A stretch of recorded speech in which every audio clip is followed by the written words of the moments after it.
you want to think of a number line because that's what you're working here is your x-axis. So your table is x on the bottom, y's on top, so input, output. All right, so look, I have +1, -4, -2. So if I go from smallest to greatest or most negative to most positive, it's -4, -2, +1. So -4 is going to go in the second slot, then -2, then +1, so that it kind of matches my x-axis, like your x number line. -4, -2, -1 when you go left to right. So here, and then it's because we have to find whether the function is positive or negative. Is it in quadrant 2 or is it in quadrant 1? Yeah, so you guys can write them. Here, let me grab my paper. So you would, I just know it's really small, -4, -2, +1. You would have it there. Okay, now we're going to come up with these numbers on the blanks. Okay, so look, keep going. All right, so look, we're at -4. What we're trying to do is, what do we know about the function? Where do I have scratch paper? Yeah, let me just get rid of this. Hold on. It was from the other period. Okay, so if I have, here's positive 1. Okay, you have a cubic function. Does the function look like this? Does it look like this? Like, you guys don't know what the function looks like, and so that's why you perform that XY table, because you don't know what it looks like. All you know is that the function hits those 3 locations, -4, -2, and +1. You have to figure out where is the function coming from. So you need to pick a number in between those intervals to find out, are you above the x-axis or are you below the x-axis? Are you at positive or are you at negative? And then you're going to build which one it looks like. Okay, so move that. Okay, so let me find my big table because this is too tiny for me. All right, we don't want to get fancy. Just choose -5, right? Remember, it's a cubic function. The numbers are going to grow exponentially, very negative or very positively very high. So you don't want to go -10. Like, you don't want that far wing. Just get it close enough. So -5. Okay, you grab a calculator, and I'm going to substitute -5 here. Okay, so you can get the exact value, because obviously you're going to need the exact values for these two, but these, I don't really care. -5 minus 1, -5 plus 4, -5 plus 2, right? So substitute, input, output, and then I'll show you on the calculator. -6, -1, -3. What's negative, negative, negative? It's going to give me a negative number. So I know I'm coming from quadrant 3, right? So I know my graph is looking something like down below, and then it's reaching that -4, right? I just don't know now, does it run through it? Does it bounce back off? And that's why we're going to have to pick a number between -4 and -2. Okay, all right, and so what do you get, -18? Yeah? Let's see.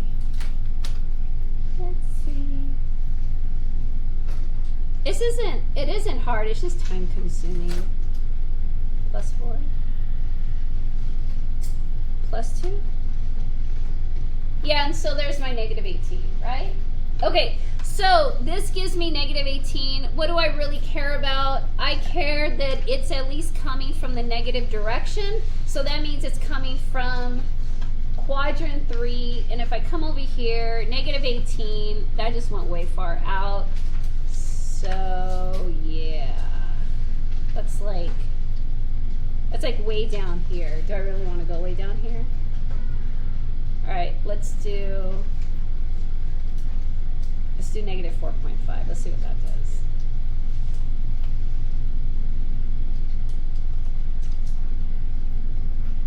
Okay, -4.5 is negative. So even though you want to find that, if this is like way too negative, okay, I'm going to plug in negative 4.5, I get negative 6.9. That's 1, 2, 3, 4, 5, 6. Oh my God, I lost it. 1, 2, 3, 4, 5, 6, negative 6, negative 7, 4.5. That's like right here, right? Okay, and now eventually connect. I just need the next point because am I going to bounce off of it? Am I going to run through it? What am I doing, right? Okay, keep going. Are you guys okay? All right, so now negative 4, well, okay, obviously these were x-intercepts, so these are all zeros. I forgot, put zeros there. So remember, they're x-intercepts, roots, zeros, solutions, so you can still put it in the calculator, but you're going to get 0 anyways. Okay, we're not in calculus. So our relative maximum and relative minimum are going to be right here. But you don't know which one's which, and you don't know the exact location. We're not in calculus, so just give me the midpoint. So when you think of negative 4 and negative 2,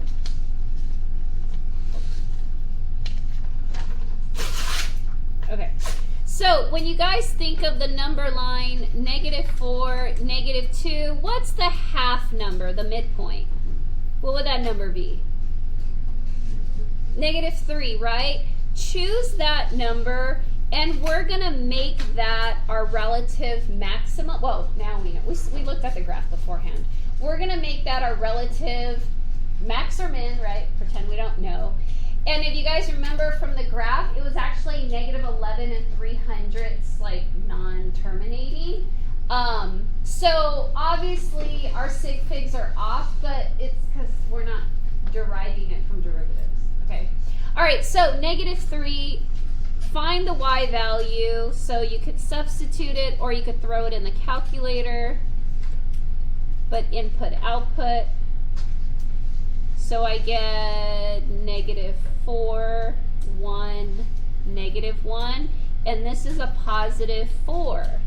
So this is positive, so that tells me I'm in quadrant 2. So that means I'm up here, so now I know I'm coming up, and then I'm going to come right back down, right? So negative 3, 4, here's negative 3, 1, 2, 3, 4 is here, and so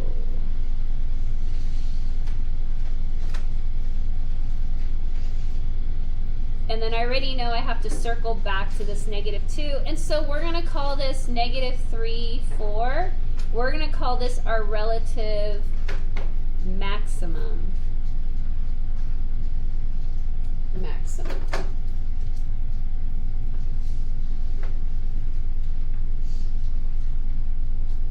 This pen's like leaking. It's like globby. Like it messed that up. Yeah. Okay, so then. Oh, wait, where's the paper at? Oh. Yes, so what do I have?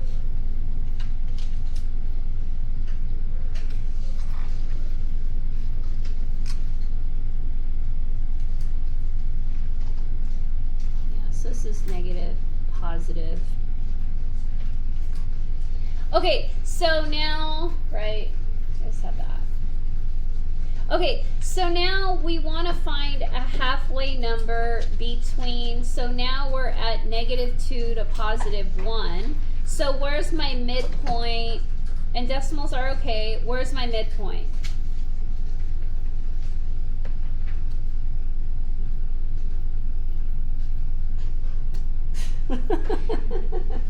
It's 3 unit, huh? No, so look, between negative 2 and negative 1, it's 3 units, right? If I count, right? 1, 2, 3. So what's half of 3? 1.5. So what's 1.5 in? So if I go 1.5, what's this number? Yeah. Or if I go 1.5, I'm at negative 0.5. Yeah? Okay, so I'm going to negative 0.5. So my table will be negative 0.5. And then we'll fill it in. But let's use my big table. All right. So you can still use the calculator if you want, or you could do it by hand.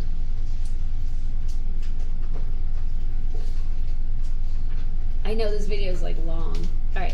Negative 1.5, 3.5, 1.5. I don't know what that is without a calculator, but I do know the number is going to be negative. Okay, what is negative 1.5 times 3.5 times 1.5? I get negative 7.875? 7.9? Negative 7.9? Negative 7.9. And so this is obviously in the negative, so it's going to be in quadrant 3. So I'm coming down to here, and then I'm going to go through, and I'm going to go right back through the 1. And so this is how you build cubic functions. It's not bad.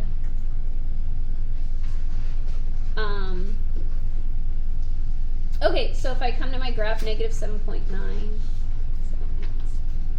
So this is negative 8.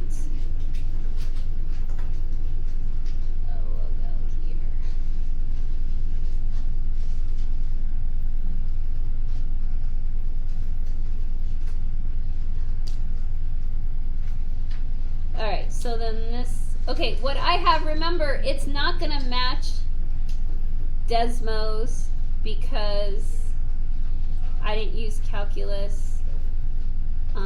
So this will be my relative minimum.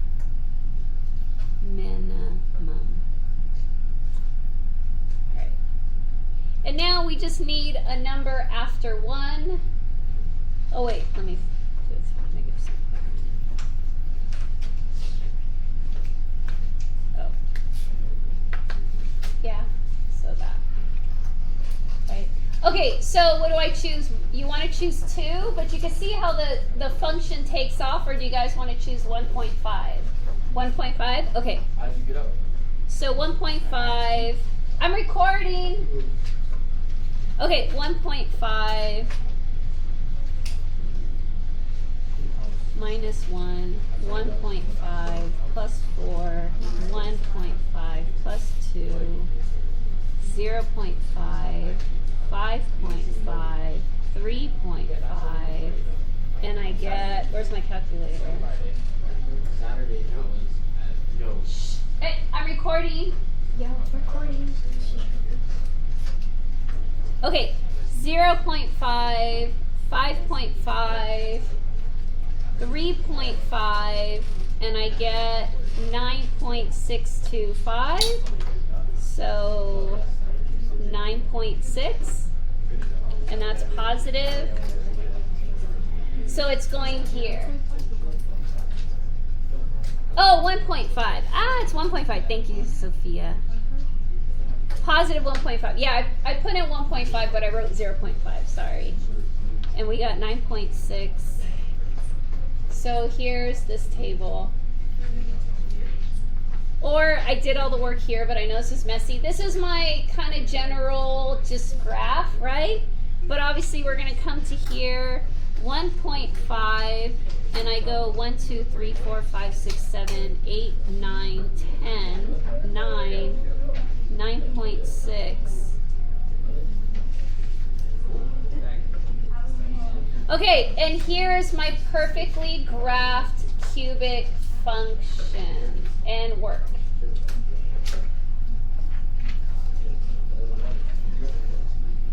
Why is this? Here, let's... And then I'll stop the video when you guys...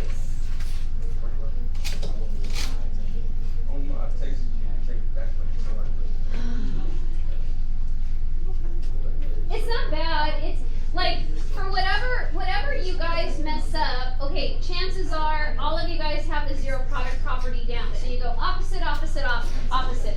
Plot those 3 y-intercepts. Pick numbers in between. Voila, there is your graph. Now, what's the next thing? We have to rewrite it in standard form, so you have to FOIL. But that's it. I mean, these are not And then we'll go, bless you, we'll go back to decimals and I'll show you how we're off on the maximums and the minimums, the relatives, yeah. Oh, so because our table, because our y-intercept was, or one of our x-intercepts was 1, I needed a number to the right of 1. And so we didn't go a full unit because it blows up so quickly.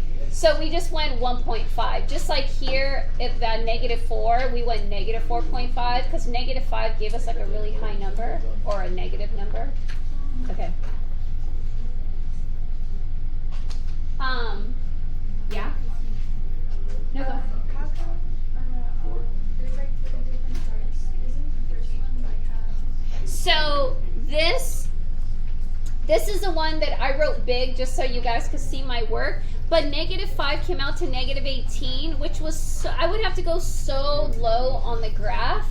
So that's why I then decided to type in -4.5 to show you guys -6.9. It actually can get graphed. So sometimes on the wings, when you're on the far right and the far left, maybe just go half a unit over, because if you go 1 full unit, it's taken off really high or really low. Okay. All right. So yeah, so then here's my table here. So here's my halves on both sides. Okay. Shut it off. Okay, let me shut it off, and then that way it doesn't keep going, and then I'll wait